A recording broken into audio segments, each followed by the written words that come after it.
देखिए, सबसे पहले मैं सिलेबस की क्लास 9th के सिलेबस की बात करता हूँ। क्लास 9th सिलेबस, थोड़ा सिलेबस देख लेते हैं कि कौन-कौन सी चीज़ें हमें पढ़नी है, कौन-कौन सी चीज़ें नहीं पढ़नी है। तो सिलेबस की मैं बात करूँ तो क्लास 9th के सिलेबस में बायो की स्पेसिफिकली सबसे पहला जो चैप्टर है, उसमें हमें फंडामेंटल यूनिट ऑफ लाइफ पढ़ना है। मतलब यहाँ पे हमारे पास सेल पढ़ना है, fundamental unit of life, unit of life. ये फर्स्ट चैप्टर हमें पढ़ना है। सेकंड चैप्टर मतलब इसमें मेनली सेल्स के बारे में पढ़ना है, सेल ही पढ़ना है हमको, ठीक है। सेकंड चैप्टर की मैं बात करूं तो सेकंड चैप्टर टिश्यू है, टिश्यू को हमें पढ़ना है। फिर थर्ड चैप्टर जो इस साल हट चुका था एंड अभी रिसेंट न्यूज आया है कि क्लास 10th का एग्जाम नहीं होने वाला है, आई थिंक,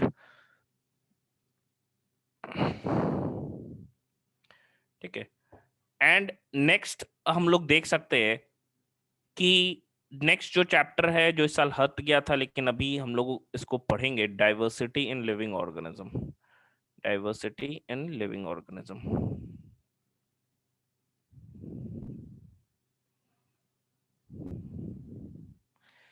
ये चैप्टर काफी ज्यादा इंपॉर्टेंट है क्योंकि देखिए, जो भी अभी 9th में आप पढ़िएगा, 9th का जो भी चैप्टर है बड़ा ही बेसिक चैप्टर है। जैसे सेल की हम बात कर रहे हैं, हम टिश्यू की बात कर रहे हैं, ठीक है।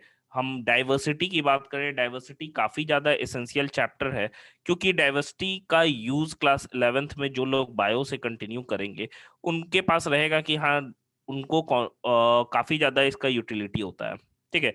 नेक्स्ट जो चैप्टर है वो है, हमको हेल्थ एंड डिजीज के बारे में पढ़ना है। एंड जो चैप्टर का नेम आपके बुक में दिया हुआ है वो है why do we fall ill.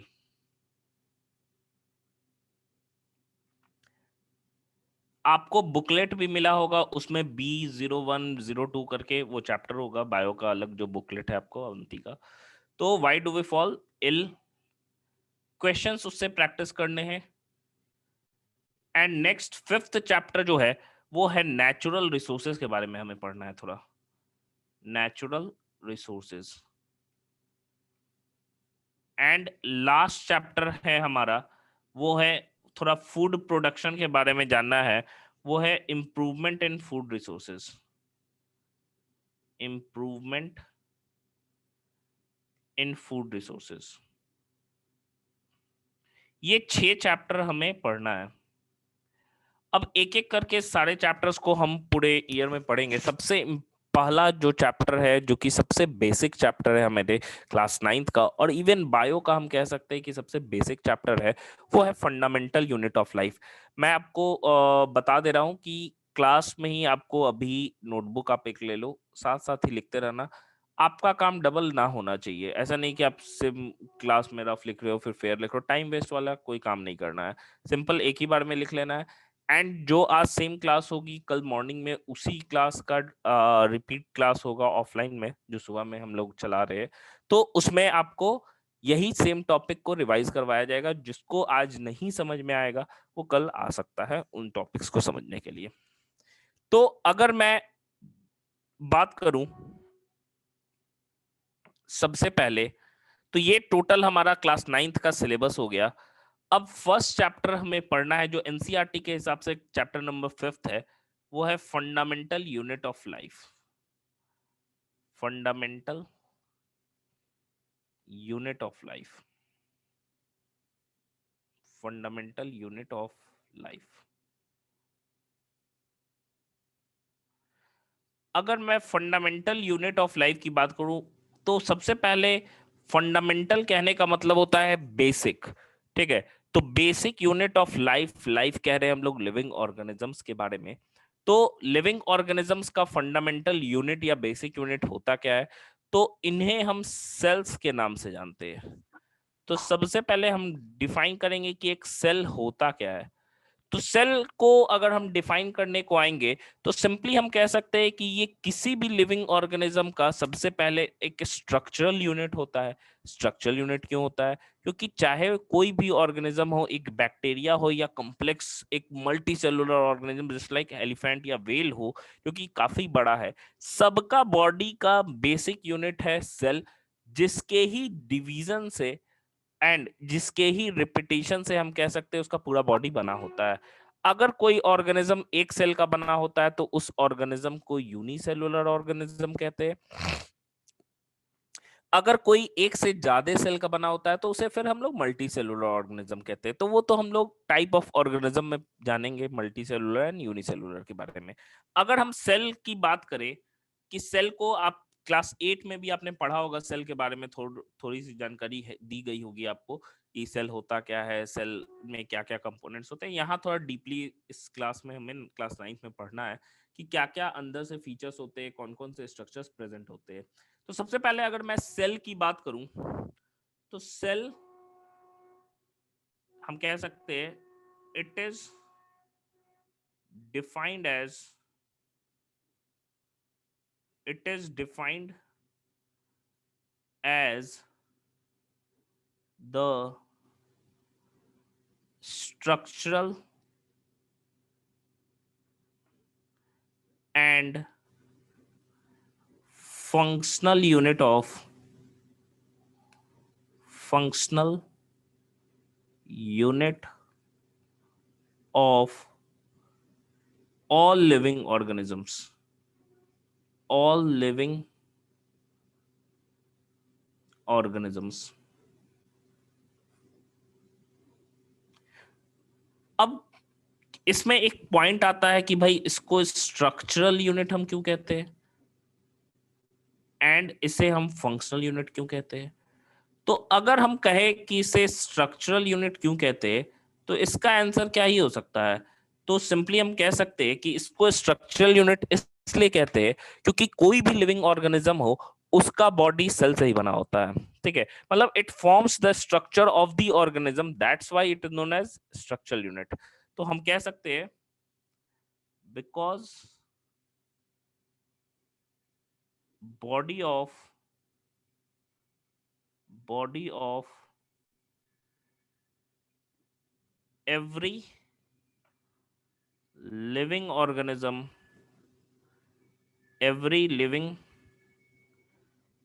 organism, चाहे वो यूनिसेलुलर हो या वो मल्टी सेलुलर हो, यूनिसेलुलर हो या वो मल्टी सेलुलर हो,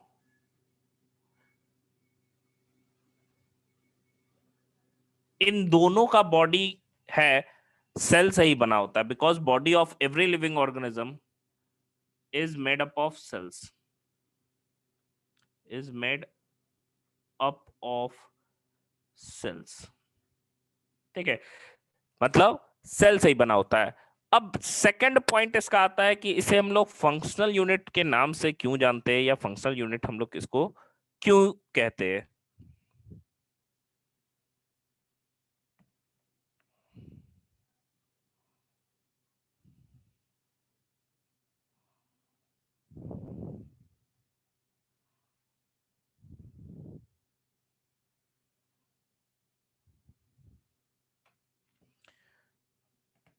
ठीक है, तो अगर मैं इसके फंक्शनल यूनिट की बात करूं कि इसे हम लोग फंक्शनल यूनिट क्यों कहते हैं, क्योंकि चाहे कोई भी प्रोसेस हो रहा हो, मान लो एग्जांपल के तौर पे पहले हम लोग समझ लेते हैं, मान लो कोई भी लिविंग ये ऑर्गेनिज्म है, ठीक है, ये कोई भी XYZ ऑर्गेनिज्म है एंड इसको सर्वाइवल स्टेट में रखने के लिए या हम कह सकते हैं इसको जिंदा रहने के लिए क्या चाहिए, फूड चाहिए होगा।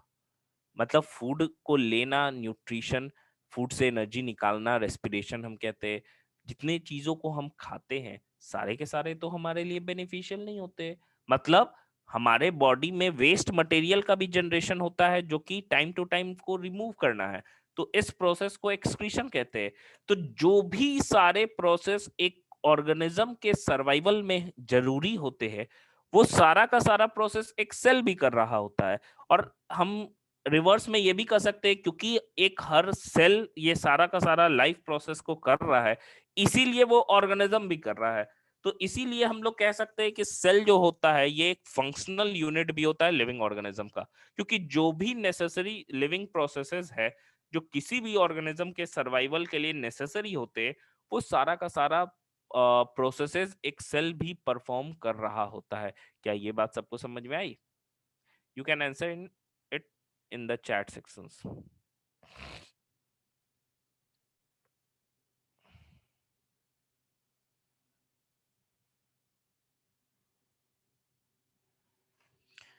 ओके, सो देखिए, तो हम कह सकते हैं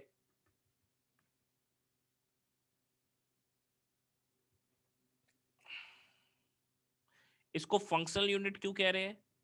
since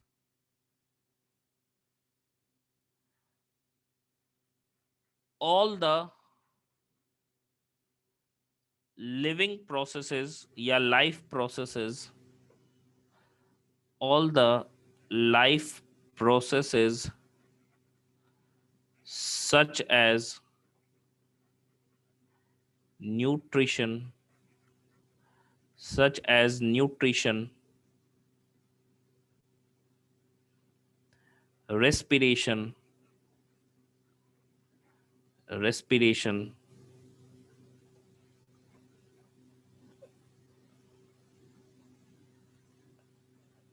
excretion, reproduction, reproduction,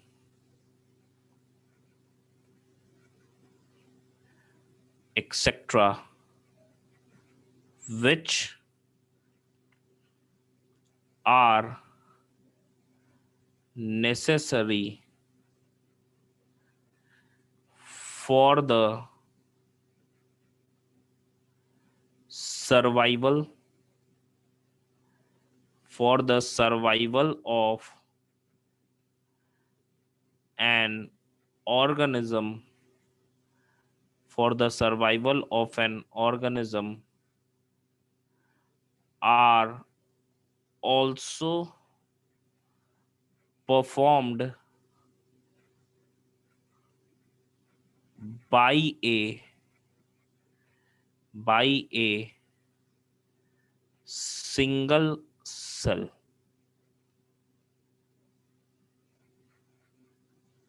by a single cell। तो इसीलिए ये हमारा डेफिनेशन हो गया, मतलब सेल को स्ट्रक्चरल और साथ ही साथ फंक्शनल यूनिट हम लोग कहते हैं। नोट डाउन कीजिए तो इसको।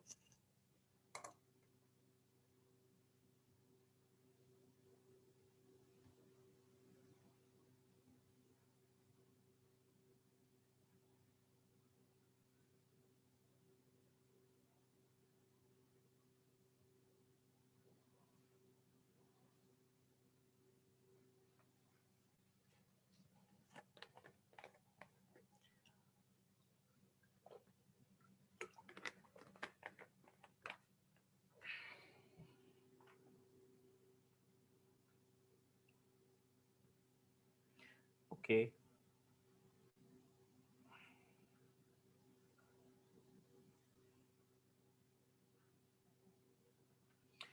अब देखिए कुछ हिस्ट्रीज के बारे में हमको पढ़ना है, ठीक है? एक मिनट दे दे, बाकी लोग लिख लेते हैं। एक मिनट रुकिएगा।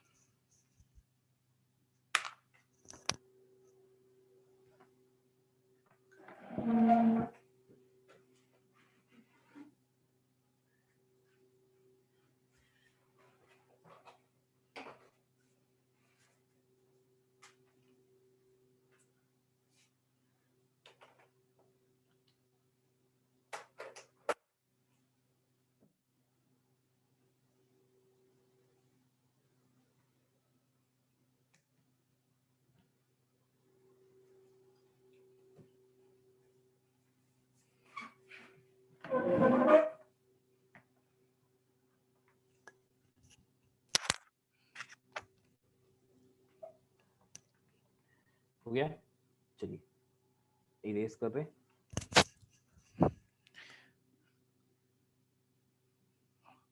देखिए, नेक्स्ट जो हम लोगों को पढ़ना है वो हिस्ट्री ऑफ सेल के बारे में पढ़ना है। तो एक बड़ा टॉपिक है जो है हिस्ट्री ऑफ सेल के बारे में पढ़ना है।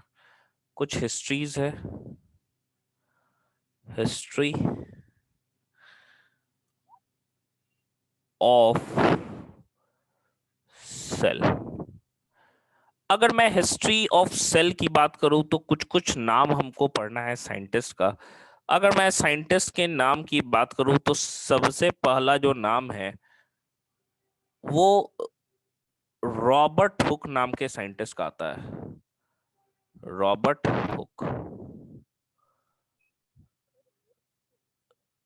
ये साइंटिस्ट 1665 में, देखिए साल इंपॉर्टेंट नहीं है, सीक्वेंस इंपॉर्टेंट है। पहले ही मैं बता रहा हूं कि कौन सा साल है ये इंपॉर्टेंट नहीं है। ये याद रखना है आपको कि पहले कौन था बाद में कौन आया, ऐसा वाला। तो रॉबर्ट हुक की हम बात करें तो रॉबर्ट हुक ने सबसे पहले सेल को डिस्कवर किया था। ये सेल वो लाए कहां से थे? तो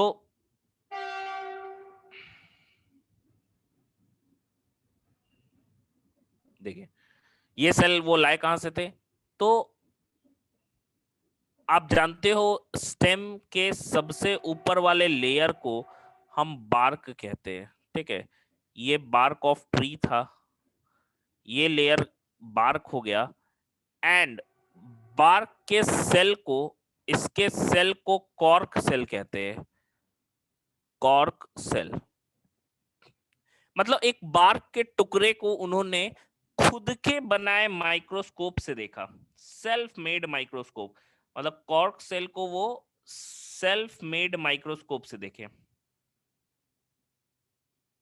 सेल्फ मेड माइक्रोस्कोप।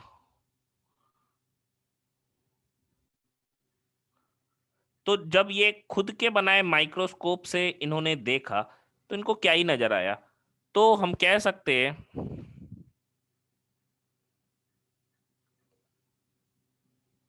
कि एक्चुअली इनको नजर क्या आ रहा था भाई। तो ये जो बार्क एक्चुअली होता है ट्री के ट्रंक के ऊपर का जो एक डार्क ब्राउन लेयर होता है, एक्चुअली वो डेड लेयर होता है, ठीक है। उसमें लाइफ नहीं रहता है, जो भी सेल प्रेजेंट होते हैं सारे के सारे डेड सेल रहते हैं। एंड आगे हम लोग इसमें पढ़ेंगे भी सेल के स्ट्रक्चर में कि कौन कौन सी चीजें आती है। यहाँ पे समझना है बस कि सेल में सेल वॉल जो होता है वो डेड होता है। आपने पहले क्लास 8 में भी पढ़ा होगा सेल वॉल के बारे में। तो एक्चुअली रॉबर्ट हुक ने क्या ही देखा। तो रॉबर्ट हुक ने जब अपने बनाए माइक्रोस्कोप में रखा उस कॉर्क को, तो कुछ हेक्सागोनल रिंग्स नजर आ रहे थे। हेक्सागोनल रिंग्स नजर आ रहे थे, ऐसे रिंग्स नजर आ रहे थे। एंड ये रिंग्स जब उन्होंने ध्यान से देखा तो अंदर से ये रिंग बिल्कुल ही हॉलो था, मतलब अंदर कुछ भी नहीं था। ये कुछ ऐसा स्ट्रक्चर इन्होंने देखा।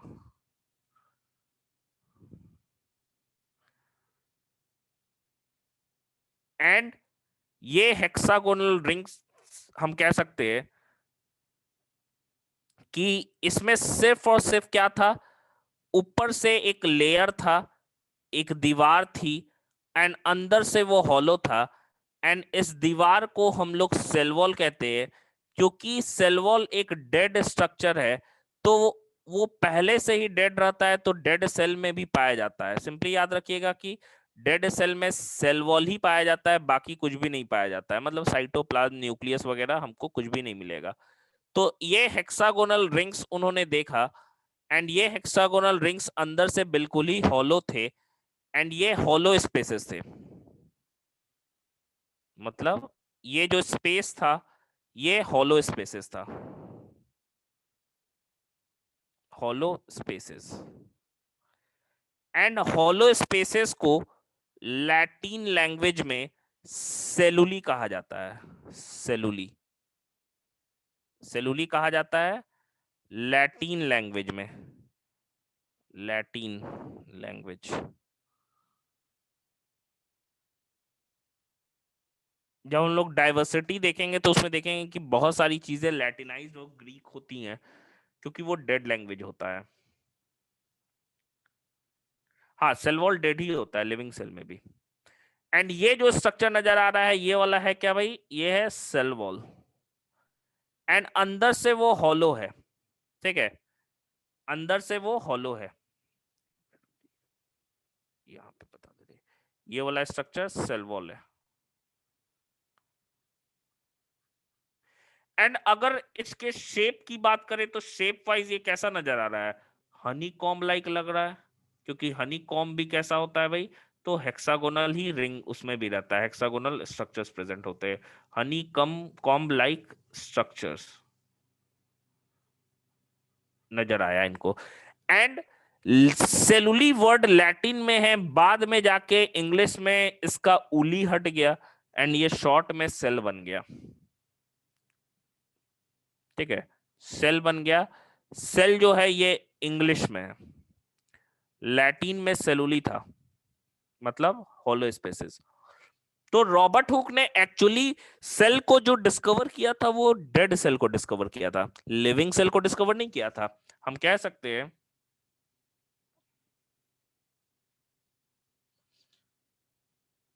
ही एक्चुअली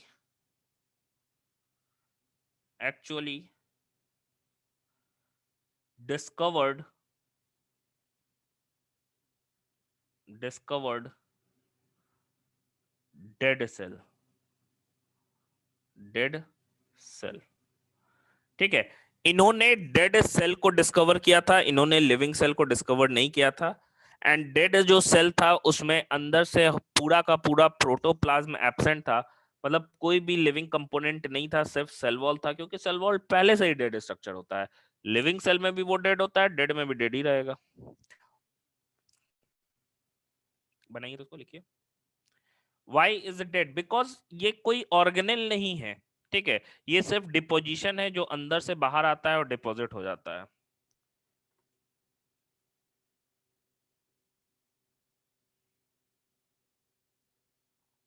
एंड अगर मैं इसके यूज की बात करूं तो डेड होने के कारण ये हार्ड हो जाता है, हार्ड होता है तो ज्यादा प्रोटेक्टिव होता है, मैकेनिकल शेप भी देगा।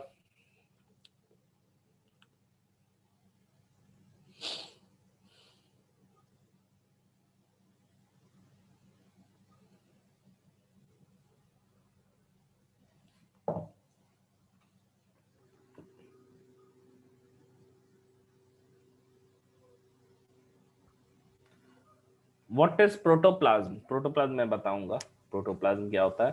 एक्चुअली जो लिविंग कंपोनेंट होता है उसी को प्रोटोप्लाज्म कहते हैं, comprising the cytoplasm and inside the nucleus nucleoplasm is there. तो nucleoplasm plus cytoplasm is equal to protoplasm and it is a living component of cell.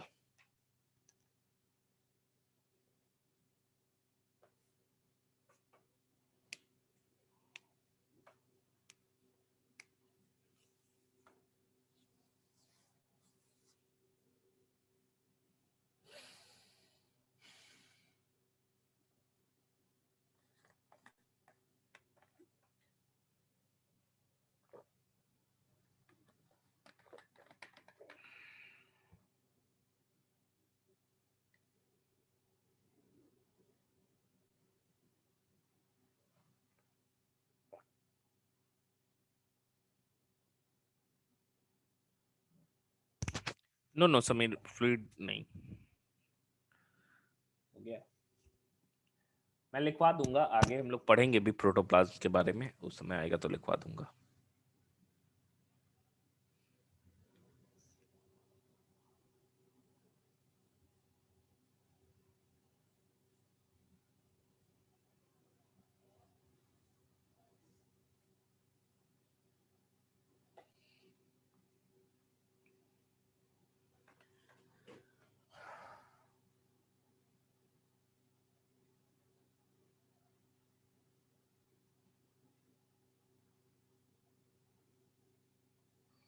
Okay, 2 minute दे रहे, बाकी सारे लोग लिख लेते हैं तब तक।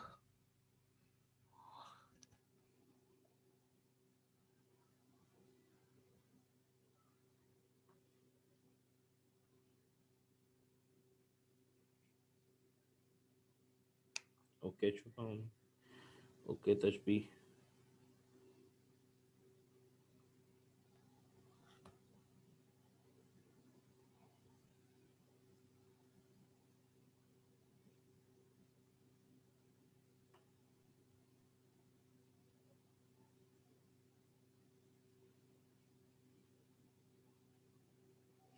Yeah, but trees living, free तो लिविंग है ना, बाहर का सेल डेड है ना, जैसे हम लोग का भी तो स्किन का सबसे ऊपर वाला लेयर डेड होता है, तो फिर हम तो लिविंग ही है ना, लेयर डेड है। नेल्स भी तो ऊपर का पार्ट डेड होता है, हेयर भी तो ऊपर का पार्ट डेड होता है, तो हम तो लिविंग है ना, कोई पार्ट डेड हो सकता है।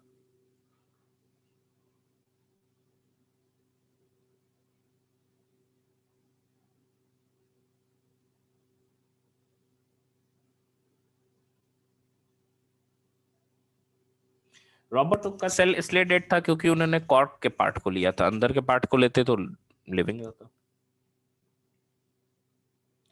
तो ये हम लोगों का रॉबर्ट हुक का पार्ट हो गया डिस्कवरी में। फिर नेक्स्ट आता है लुएन हुक की बात, मिटा दे रहा हूं मैं।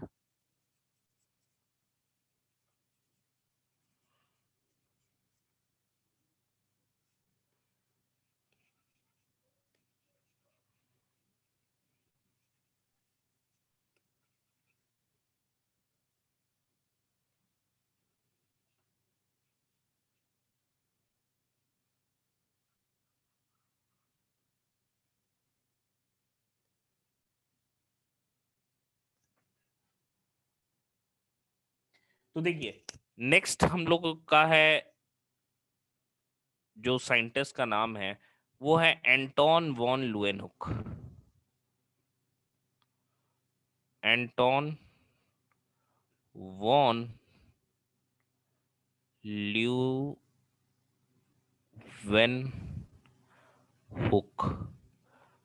इन्होंने पहला लिविंग सेल को डिस्कवर किया था 1674 में।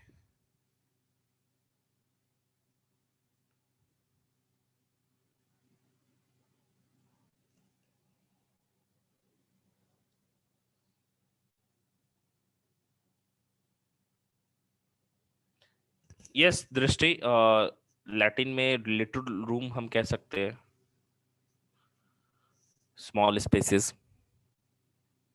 देखिए, एंटोन वॉन लुएनहुक ने जो सेल को डिस्कवर किया था, उन्होंने पॉन्ड वाटर को लाया था, एंड एक्चुअली उनको पता भी नहीं चला था कि वो सेल उन्होंने डिस्कवर कर लिया। वो एक्चुअली जो सेल उन्होंने मूव करते हुए देखा था, एक पार्टिकल लाइक स्ट्रक्चर, वो एक्चुअली बैक्टीरिया था, जिसका बाद में जाके उन्होंने डायग्राम भी बनाया था। तो ल्यूएनहुक was the first scientist who actually discovered the first living cell, and later he was the first person to draw even the diagram of bacteria। Bacteria का भी सबसे पहला डायग्राम ल्यूएनहुक ने ही बनाया था। तो हम सिंपली कह सकते हैं, इसमें ज्यादा कुछ इसमें नहीं पढ़ना है, बस यही जानना है कि he was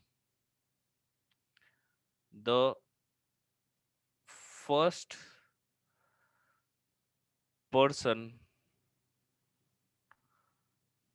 to discover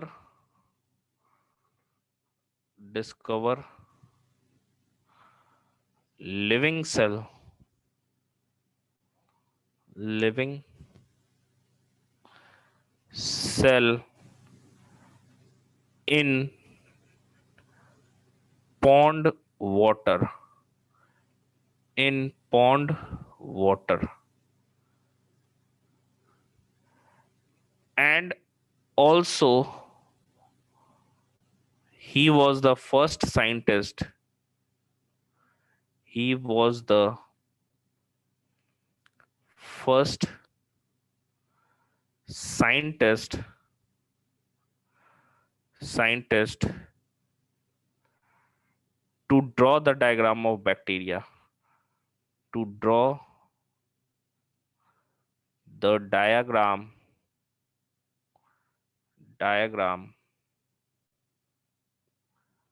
of bacteria, of bacteria,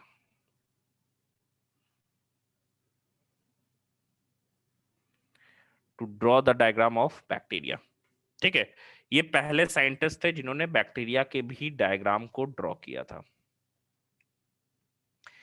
इसके बाद से हमें सेल थियरी के बारे में पढ़ना है, तो पहले इसको नोट डाउन कर लीजिए, फिर सेल थियरी के बारे में पढ़ेंगे हम लोग।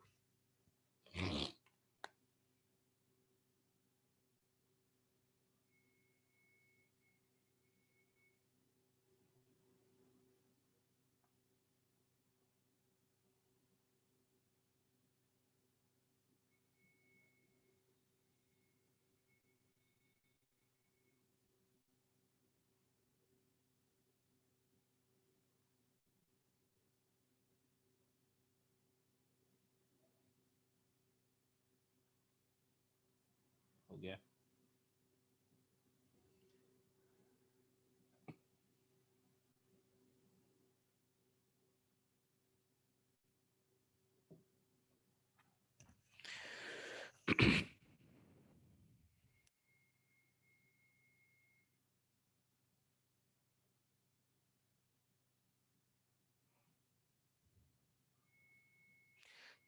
चलिए देखते हैं हम लोग। इसके बाद से हमको सेल थियरी के बारे में पढ़ना है, तो our heading will be cell theory.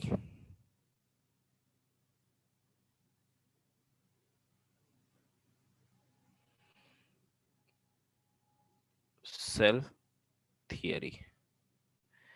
अगर मैं सेल थियरी की बात करूं तो यहां दो नाम आता है। एक नाम स्लाइडेन का है, दूसरा नाम जो है वो स्वान का है। ठीक है, तो सेल थियरी की हम बात करें तो हमारे पास दो नाम है।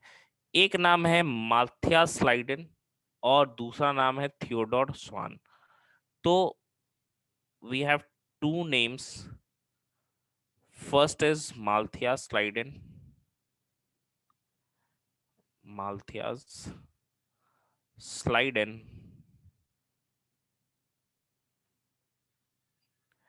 and second one is Theodore Swan. Theodore Swan.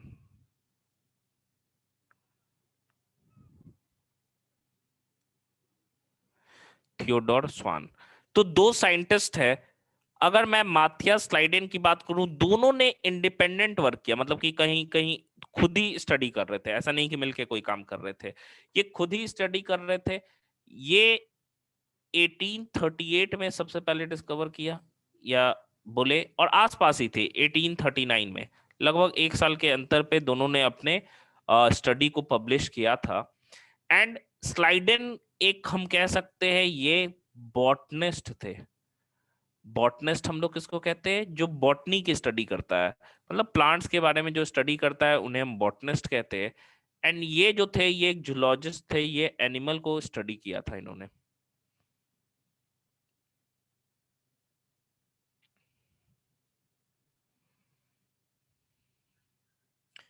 हाँ दृष्टि, रॉबर्ट ब्राउन ने किया था डिस्कवर। देखिए, तो अगर हम स्लाइडेन की बात करें तो वो बॉटनिस्ट थे। ही एक्चुअली हम कह सकते हैं he studied he studied plant tissues, plant tissues, बहुत प्लांट टिश्यू को इन्होंने स्टडी किया। एंड इनका कंक्लूजन यही था कि जितने भी प्लांट है, जितने भी प्लांट टिश्यू इन्होंने स्टडी किए, मोर और लेस सारे के सारे जो है वो सेल से ही बने होते हैं। And concluded that concluded that different type of plant tissues plant tissues is made up of made up of cell cells हम कह सकते हैं। एंड नेक्स्ट जो थियोडोर स्वान थे, ठीक है, थियोडोर स्वान थे, वो एक जूलॉजिस्ट थे। इन्होंने बहुत सारे एनिमल्स को स्टडी किया। इनका भी सेम कंक्लूजन था कि डिफरेंट टाइप ऑफ एनिमल जो होते हैं वो सेल से बने होते हैं। ये स्वान एनिमल के साथ कुछ प्लांट टिश्यू को भी स्टडी किया था। तो इन्होंने देखा कि प्लांट सेल में ऊपर एक रिजिड बाउंड्री होता है जिसको सेल वॉल कहते हैं, जो कि प्लांट सेल में तो पाया जाता है लेकिन वो एनिमल सेल में एब्सेंट होता है। तो इन्होंने कहा कि सेल वॉल का होना, या हम कह सकते हैं presence of cell wall is a unique character और feature of a plant cell. मतलब एक यूनिक फीचर दे रहा है प्लांट सेल को, क्योंकि वो सिर्फ और सिर्फ प्लांट सेल के पास है, एनिमल सेल के पास है ही नहीं। तो स्वान ने एनिमल्स के साथ साथ कुछ प्लांट्स को भी स्टडी किया था।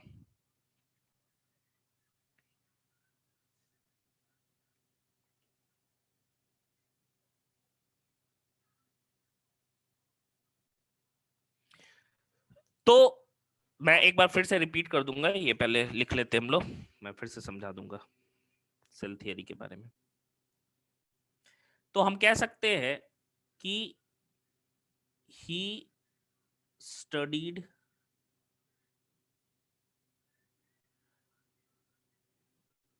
different type of animals,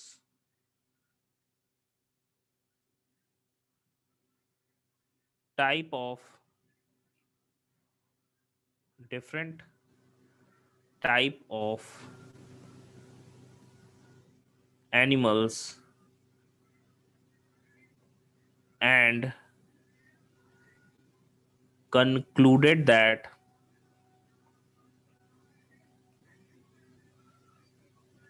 body of animals, body of animals is composed of, is composed of cells। लिखिए तो इसको।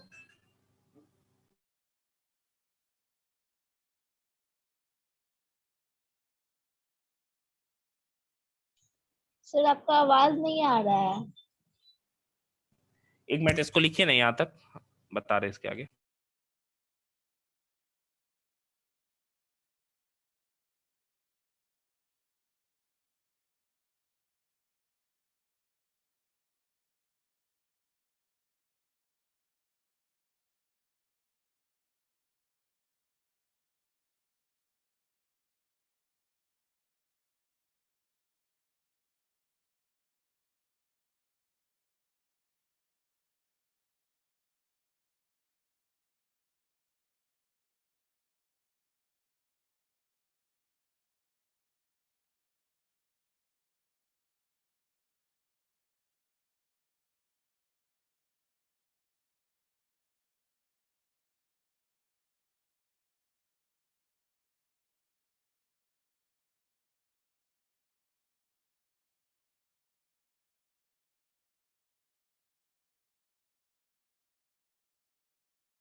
Hello.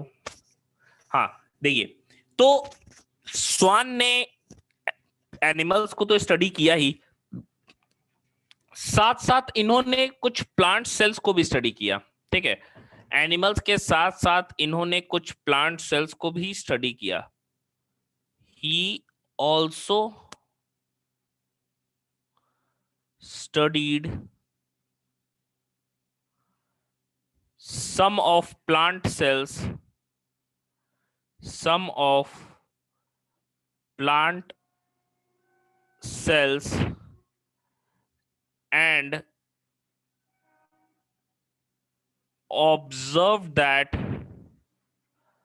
observed that presence of cell wall, presence of cell wall is a unique feature of, is a unique feature of plant cell। क्योंकि ये cell wall सिर्फ और सिर्फ, आगे भी हम लोग देखेंगे कि सेल वॉल प्लांट सेल में ही पाया जाता है, एनिमल सेल में नहीं पाया जाता है। इसी वजह से स्वान ने ये बोला कि सेल वॉल का होना ये एक यूनिक फीचर है प्लांट सेल के लिए। तो ये दोनों साइंटिस्ट ने सेल थ्योरी की नींव रखी थी। लेकिन यहाँ पे हम कह सकते हैं फंडामेंटल्स इन्हीं दोनों के बेसिस पे था कि इन्होंने, एक ने प्लांट को स्टडी किया भाई, एक ने एनिमल को स्टडी किया। दोनों का कहना था कि एनिमल हो या प्लांट हो, दोनों सेल से बने होते हैं। तो इसी चीज को मॉडिफाई कर दिया गया, एंड मॉडिफाई करके आज के डेट में जो सेल थियरी का हम स्टेटमेंट जानते हैं वो ये जानते हैं कि all living organism whether they are plant और animal are composed of cells and its product. Cell से या उनके प्रोडक्ट से ही बने होते हैं ऑर्गेनिज्म, चाहे कोई भी हो, चाहे वो प्लांट हो चाहे वो एनिमल हो। लेकिन इन दोनों का एक ड्रॉबैक था। क्या था वो हम लोग आगे देखेंगे। यहाँ लिखिए तो इतना तक।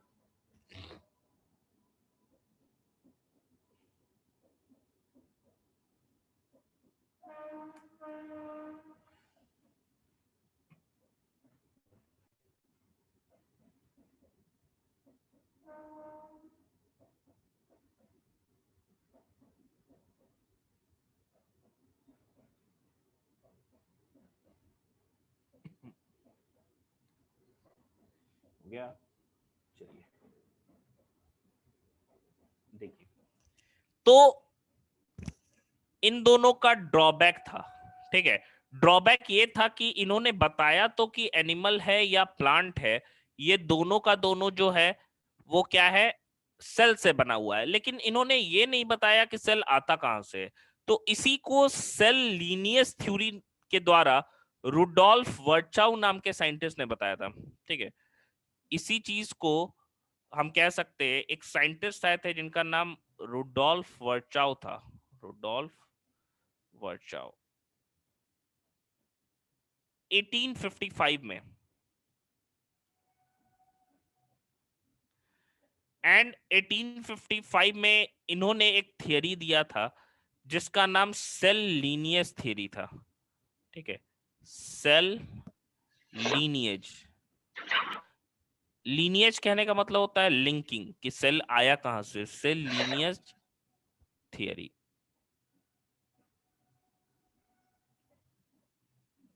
Cell lineage theory. अब देखिए यहां पे सेल लीनियस थियरी की हम बात कर रहे हैं। सेल लीनियस थियरी की बात कर रहे हैं, तो सेल लीनियस थियरी में है क्या चीज।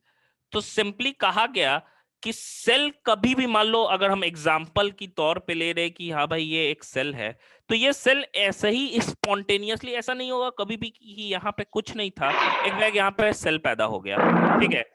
ऐसा कभी भी नहीं होता है कि सेल स्पॉन्टेनियसली क्रिएटेड हो जाते हैं, कि जहां कुछ नहीं है सेल पैदा हो गया।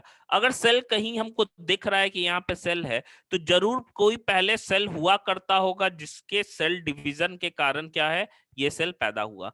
तो कहा गया कि सेल जो है कभी भी स्पॉन्टेनियसली क्रिएटेड नहीं होता है, cell arises from pre existing cell only.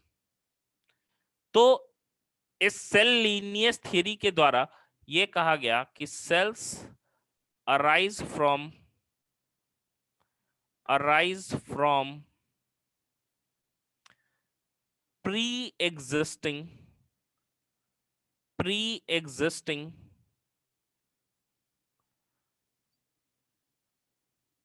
Sales only, ठीक है। सेल कभी भी अराइज होता है तो एक प्री एग्जिस्टिंग सेल होता है, उसी से अराइज होता है, कभी भी स्पॉन्टेनियसली क्रिएटेड नहीं होता है। यही है सेल लीनियस थ्योरी। तो इसी स्टेटमेंट को लेके आज के डेट में जो हम सेल थियरी जानते हैं उसके दो पोस्टुलेट्स है। कौन कौन से हैं वो अभी हम लोग देखेंगे।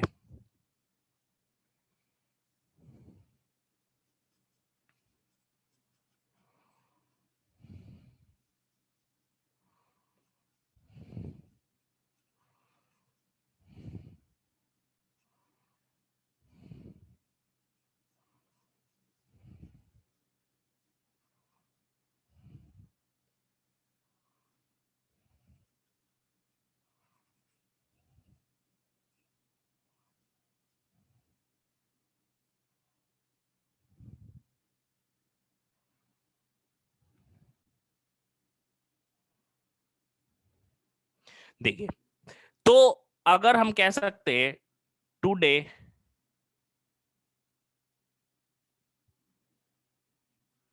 The cell theory, the cell theory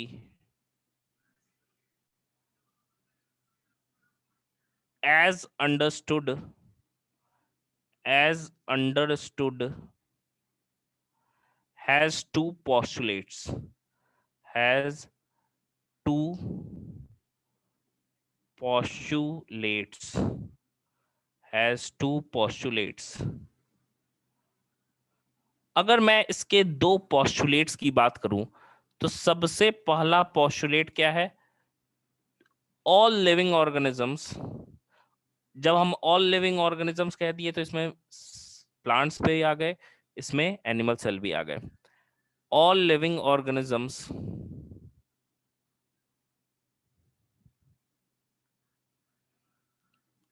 organisms are composed of cells and its products।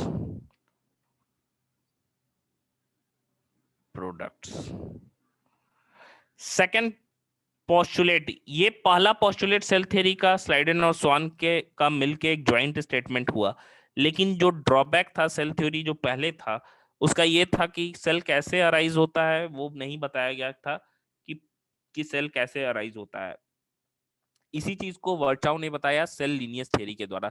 लेकिन अभी भी ये डिबेट है कि पहला लिविंग सेल कैसे हुआ होगा, ठीक है, तो ये अभी भी डिबेट है, इसका आंसर नहीं मिला हमें। लेकिन बाकी चीज के लिए हम कह सकते हैं कि cells arise from pre existing cells only, pre existing cells only, ठीक है। सिर्फ और सिर्फ प्री एग्जिस्टिंग सेल से ही क्या होता है, सेल अराइज होता है, एंड उसके अलावा नहीं होता है, ठीक है। तो ये है हमारा सेल थियरी जिसके बारे में हम लोगों ने पढ़ना है, ठीक है। तो हम लोगों ने पढ़ा सेल थ्योरी के बारे में। सेल थियरी सबसे पहले स्लाइडेन एंड स्वान ने दिया था। स्लाइडेन एक बॉटनिस्ट थे, स्वान एक जूलॉजिस्ट थे। स्लाइडेन ने बोला, बहुत सारे प्लांट को स्टडी किया, उन्होंने बोला कि प्लांट जो है सेल से बने होते हैं। फिर स्वान ने देखा, बहुत सारे एनिमल्स को उन्होंने स्टडी किया, उन्होंने बोला कि एनिमल्स का भी जो बॉडी होता है वो सेल से ही बना होता है। स्वान ने एनिमल के साथ साथ कुछ प्लांट्स को भी स्टडी किया था, इसीलिए उनका कहना था कि जो सेल वॉल होता है वो सिर्फ और सिर्फ प्लांट सेल में पाया जाता है, एनिमल सेल में ये नहीं पाया जाता है। दोनों ये नहीं बता पाए थे कि सेल आता कहां से है, तो उसी को रुडोल्फ वर्चाउ ने सेल लीनियस थ्योरी के द्वारा बताया था कि सेल जो होता है एक पहले से सेल होगा, उसी से हमेशा अराइज होता है, कभी भी स्पॉन्टेनियसली क्रिएट नहीं होता है। तो ये है हमारा सेल थ्योरी। यहां तक सबको क्लियर है? कि कोई डाउट है तो पूछ सकते हैं।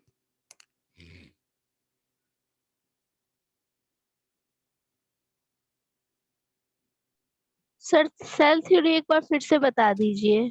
फिर से बता देते हैं, रुक जाइए।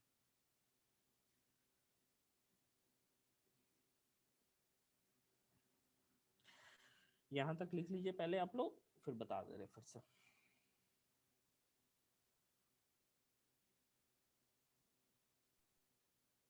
सर, हाँ बोलिए। Excuse me sir. हाँ बोलिए। सर एक ये भी सेल थ्योरी था ना कि all cells have some basic chemical compounds.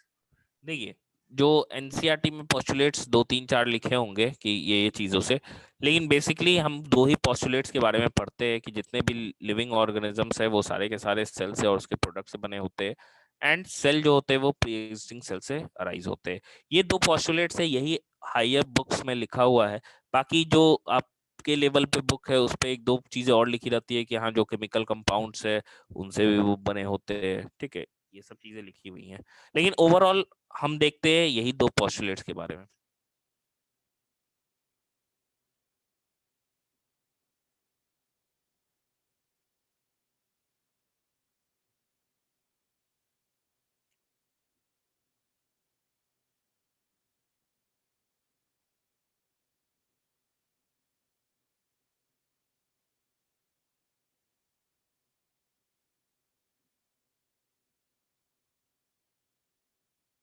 देखिए फिर से मैं बता दे रहा हूं कि सेल थियरी है क्या।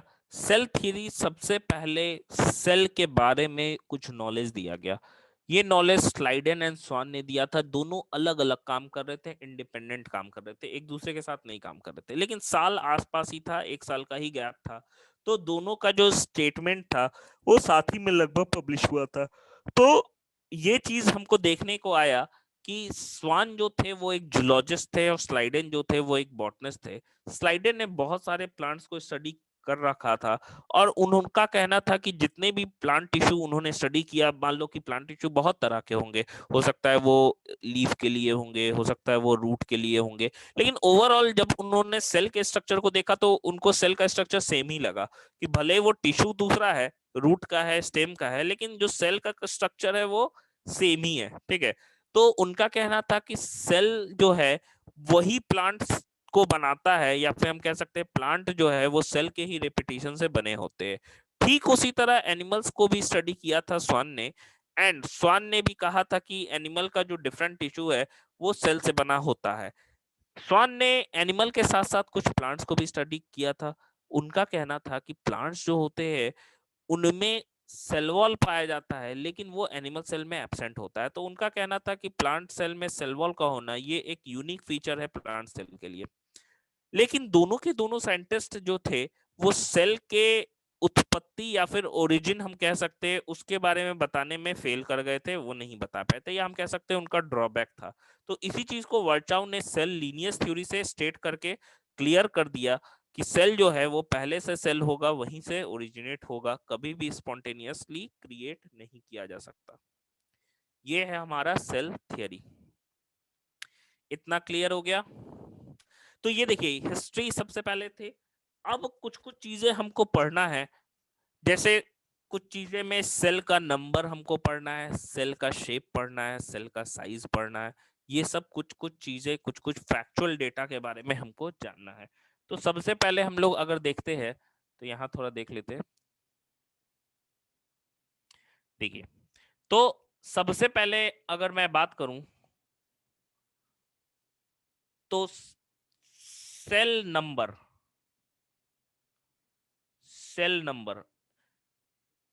हम कह सकते हैं नंबर के बेसिस पे, on the basis of number of cells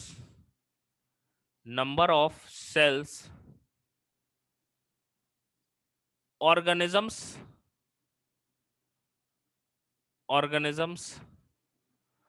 are of two types, are of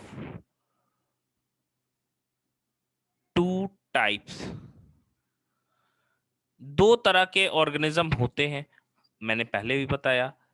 एक को हम यूनिसेलुलर ऑर्गेनिज्म कहते हैं, यूनिसेलुलर ऑर्गेनिज्म,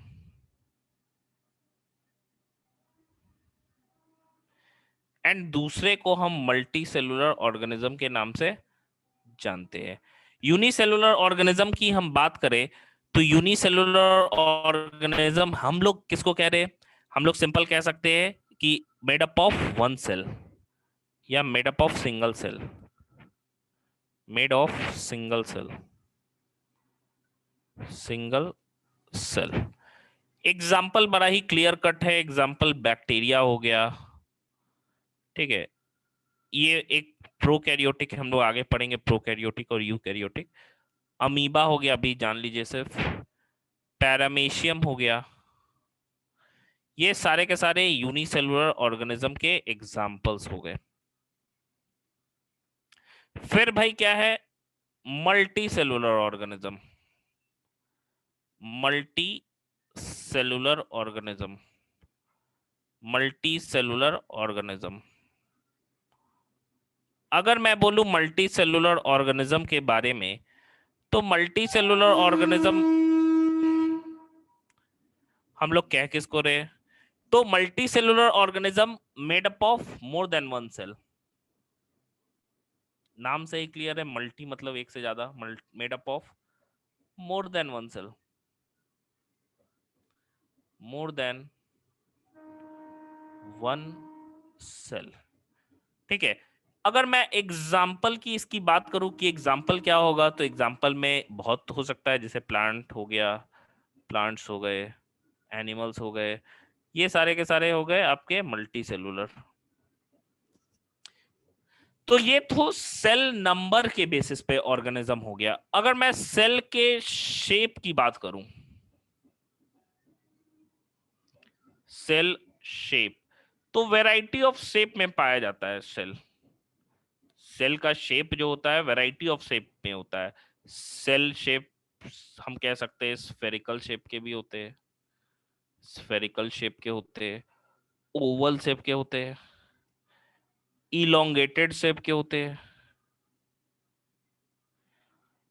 एक शेप होता है जिसको अमीबॉइड शेप कहते हैं। अमीबा का कोई फिक्स शेप नहीं होता, इसीलिए अमीबॉइड शेप के, अमीबॉइड कहने का मतलब irregular shape, sir oral irregular shape के शेप, बाद क्या लिखे हैं अजी? इलोंगेटेड, इलोंगेटेड, इलोंगेटेड,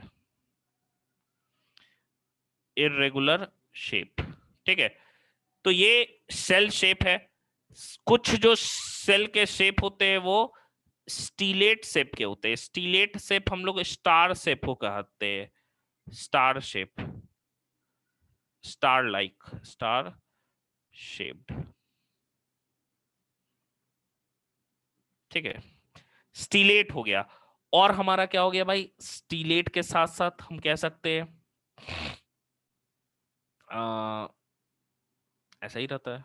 ठीक है, इलोंगेटेड नहीं, हम डिस्क शेप के भी सेल रहते हैं, डिस्क्वाइड कह सकते हैं उसको, डिस्क्वाइड। जैसे आरबीसी हो गया, डिस्क शेप का होता है।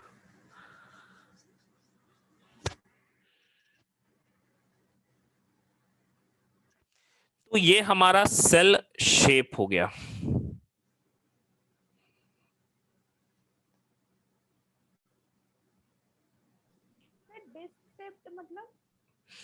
डिस्क जैसा, डिस्क नहीं जानते? जैसे बिस्किट डिस्क शेप का होता है ना, एक समझो कि एक आपको कोई भी गोल गोल सर्कुलर बिस्किट ले लो, So कोई like भी CD card. सीडी, यस, हाँ, जो डिस्क होता है।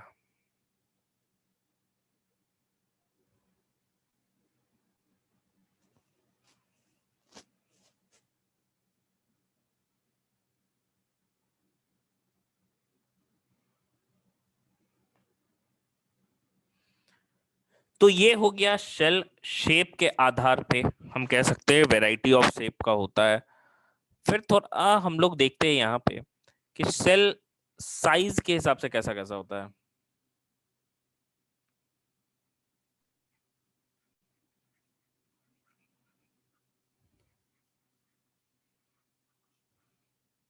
तो अगर मैं सेल साइज की बात करूं, सेल साइज की बात करूं, तो सबसे पहले साइज की बात आती है, तो हम कह सकते हैं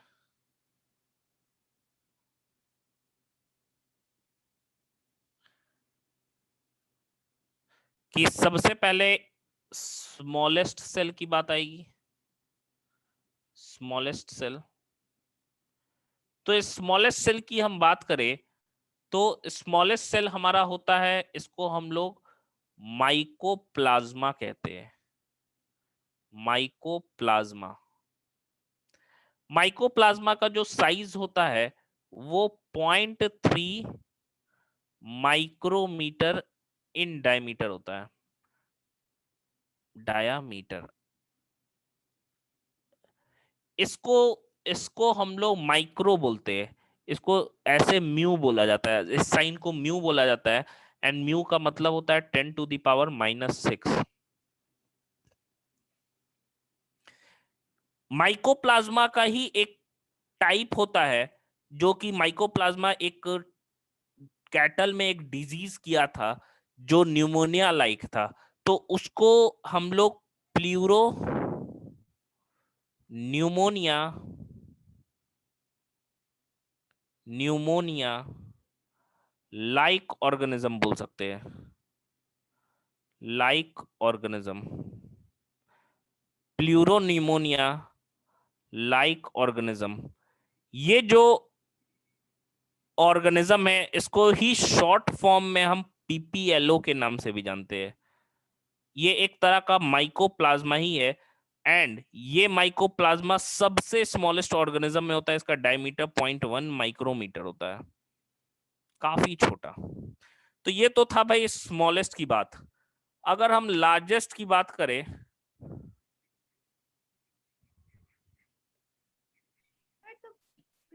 न्यूमोनिया सर वो माइकोप्लाज्मा का टाइप है। हाँ, माइकोप्लाज्मा, नॉर्मल माइकोप्लाज्मा 0.3 माइक्रोमीटर होता है। इसी में से एक बहुत छोटा टाइप है, बहुत छोटा ऑर्गेनिज्म है पीपीएलओ, जो कि कैटल में न्यूमोनिया कॉज करता है। कैटल कहते हैं गाय भैंस को।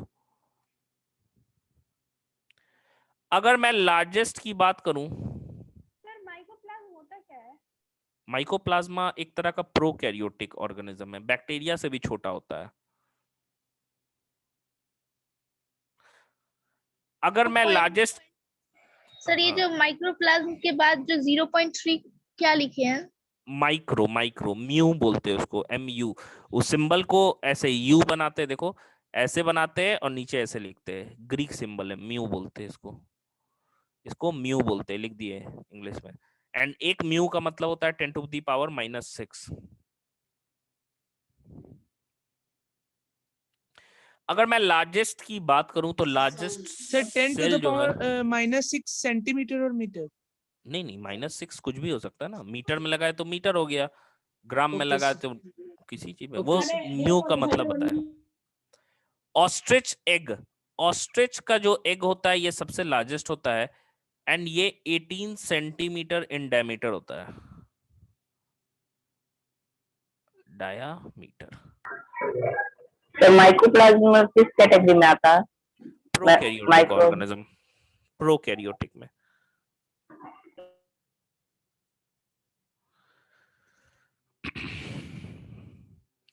नेक्स्ट देखिए,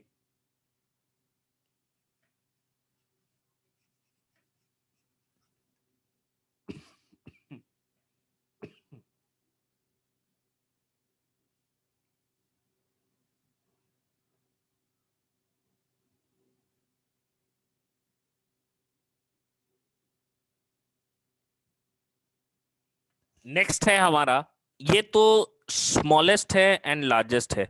अगर मैं लॉन्गेस्ट की बात करूं तो लॉन्गेस्ट है क्या? तो नर्व सेल। हाँ, longest is nerve cell. Nerve cell जो है ये लॉन्गेस्ट में होता है, नर्व सेल। नर्व सेल को हम न्यूरॉन भी कहते हैं, न्यूरॉन, या फिर इसी को नर्व सेल भी कहा जाता है।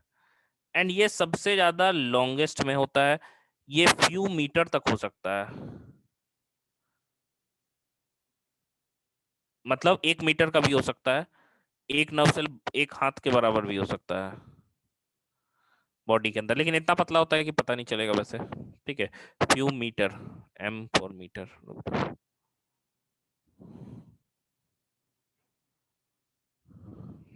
लॉन्गेस्ट और लार्जेस्ट में सर क्या डिफरेंस? लार्जेस्ट मतलब बड़ा, ओवरऑल ग्रोथ। लॉन्गेस्ट हो सकता है थिन, पतला फाइबर जैसा भी हो सकता है, लेकिन लंबा हो सकता है। फिर कुछ और डेटा है हमारे पास, जैसे अगर ह्यूमन आरबीसी की बात करें, ह्यूमन आरबीसी, तो इसका जो साइज होता है ये 7.5 माइक्रोमीटर होता है।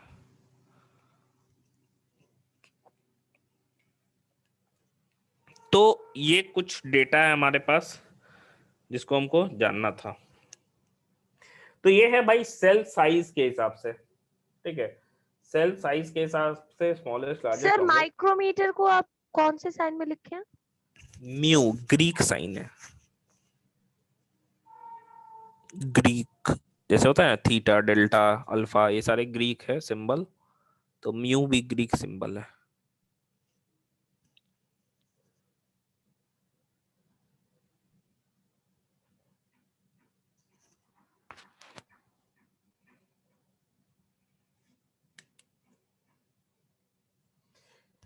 तो ये हम लोगों का सेल साइज हो गया। तो आज हम लोगों ने पढ़ा क्या क्या? हम लोगों ने सबसे पहले सेल के डेफिनेशन को देखा कि उसे स्ट्रक्चरल यूनिट क्यों कहते, उसे फंक्शनल यूनिट क्यों कहते। फिर हम लोगों ने देखा कि सेल में कुछ थियरी आई, कुछ हिस्ट्रीज आई, जैसे रॉबर्ट हुक का नाम आया जिन्होंने कॉक सेल से डेड सेल को डिस्कवर किया था। फिर बात आई ल्यूएन हुक ने जिन्होंने पहला लिविंग सेल को डिस्कवर किया था। फिर स्लाइडेन एंड स्वान जिन्होंने सेल थियरी का फर्स्ट स्टेटमेंट को दिखा था, लेकिन उन्होंने जो ओरिजिन ऑफ सेल है उनको नहीं बता पाया था, उसको नहीं बता पाया था, तो उसी चीज को वर्चाउ ने क्लैरिफाई किया था। फिर सेल का कुछ डायमेंशन पे चीजें आ गई, सेल नंबर पे ऑर्गेनिज्म कितने तरह के होते हैं, फिर सेल का शेप कैसा कैसा होता है, फिर सेल का साइज कैसा कैसा होता है। तो ये सारी तमाम चीजें हम लोगों ने देख ली। नेक्स्ट क्लास में हम लोगों को देखना है सेल का स्ट्रक्चर, कि अंदर से सेल कैसा कैसा होता है। ठीक है, तो सेल अंदर से कैसा दिखता है, कौन कौन से चीजें होती हैं, कौन कौन से कंपोनेंट के का क्या क्या फंक्शन है, ये सारी तमाम चीजों को हमें देखना है। तो यहां तक हम लोगों का कंप्लीट हो गया। इस क्लास का ही रेपिटेशन क्लास कल मॉर्निंग में चलेगा ऑफलाइन सेंटर पे हमारे। एंड जिसको भी ये चीजें नहीं समझ में आई हैं आप इसका रिकॉर्डिंग देख लेना, एंड फिर आप क्लास में भी आ सकते हो कल। तो यहीं तक की पढ़ाई होगी कल भी। तो आपको कोशिश करना है कि क्लास में ही आप लिख लो इन सारी चीजों को, एक्स्ट्रा लोड नहीं लेना है कि रफ कर रहे फेयर कर रहे फिर उसको 4 जगह लिख रहे हैं। एक कॉपी बनाइए, उसी में सारा चीजों को लिखना है। ठीक है, चलिए यहाँ तक कंप्लीट हो गया। इस पे किसी को कुछ क्वेश्चन पूछना है तो वो पूछ सकता है। Sir sir class human work जो आरबीसी क्या है? क्वेश्चंस हैं बुक में, हाँ। Red blood red cells, blood cells, sir जो बुक में क्वेश्चंस है क्लास वर्क में, सर उसमें जो 3 क्वेश्चंस है सर वो आपने पढ़ा दिए हैं, तो क्या उसको हम कॉपी में कर सकते हैं? बिल्कुल कर सकते हैं।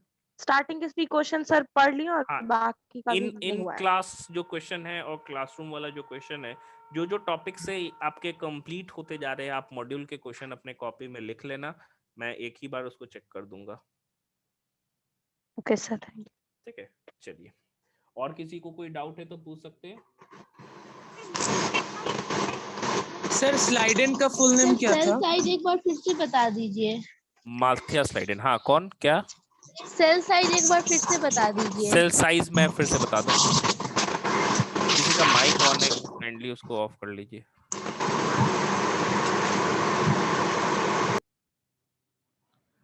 देखिए सेल साइज की हम बात करें तो स्मॉलेस्ट जो सेल है, आप देखो यहाँ पे स्मॉलेस्ट जो सेल है ये है माइकोप्लाज्मा। ठीक है, माइकोप्लाज्मा एक बैक्टीरिया जैसा ही ऑर्गेनिज्म होता है लेकिन साइज में बड़ा ही छोटा होता है। ये भी प्रोकैरियोटिक ऑर्गेनिज्म है। इसका size normally 0.3 micrometer in diameter होता है। इसी का एक स्पेशल टाइप है जिसको हम पीपीएलओ या प्लूरोन्यूमोनिया लाइक ऑर्गेनिज्म कहते हैं, जिसका साइज सबसे स्मॉलेस्ट ऑर्गेनिज्म में यही आता है 0.1 माइक्रोमीटर। ठीक है, ये सबसे ज्यादा स्मॉलेस्ट माइक्रो ऑर्गेनिज्म है ये। तो आप देखोगे कि पीपीएलओ स्मॉलेस्ट है। लार्जेस्ट की बात करें तो ऑस्ट्रिच का अंडा ही है। लॉन्गेस्ट हमारा नर्व सेल होता है। ह्यूमन आरबीसी का ऐसे ही डेटा क्योंकि बार बार यूज आता है, कई बार ह्यूमन आरबीसी का जो डायमीटर है उसको पूछा जाता है, तो 7.5 माइक्रोमीटर, माइक्रोन भी हम लोग उसको यूज कर सकते हैं। माइक्रोन म्यू मीटर भी लिख सकते हैं या म्यू लिख के भी छोड़ सकते हैं, माइक्रोमीटर ही उसको कहेंगे। तो ये हमारा सेल साइज हो गया। क्लियर है? Yes sir. प्लांट में, एनिमल में या ह्यूमन में? माइकोप्लाज्मा सॉइल में पाया जाता है जैसे बैक्टीरिया पाया जाता है ना। सर ये बैक्टीरिया है? नहीं, बैक्टीरिया नहीं है, बैक्टीरिया के जैसा ही दूसरा माइक्रोब है। हर माइक्रोब बैक्टीरिया नहीं ना होता है। माइक्रो ऑर्गेनिज्म में कौन सा टाइप होगा? कौन कौन सा? सर माइक्रो ऑर्गेनिज्म ये। हाँ, माइक्रो ऑर्गेनिज्म है। माइक्रो ऑर्गेनिज्म बहुत तरीके का होता है। बैक्टीरिया हो गया, वायरस हो गया, ये माइकोप्लाज्मा हो गया, रिकेट्सिया होता है, क्लेमाइडिया होता है, फंगस होता है, बहुत सारे एल्गी हो गए, ये सारे माइक्रो ऑर्गेनिज्म में आते हैं।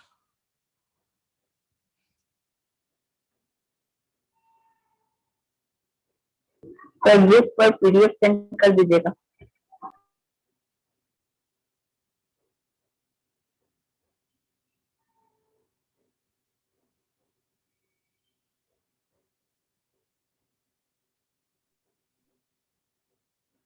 ओके, चलिए हो गया, एंड कर रहे class. Thank you sir. Okay, bye everyone. Bye sir. Thank you sir. Thank you sir Bye, for sir. Teaching. Bye sir. Bye sir. Thank you sir. Bye sir. Thank you sir.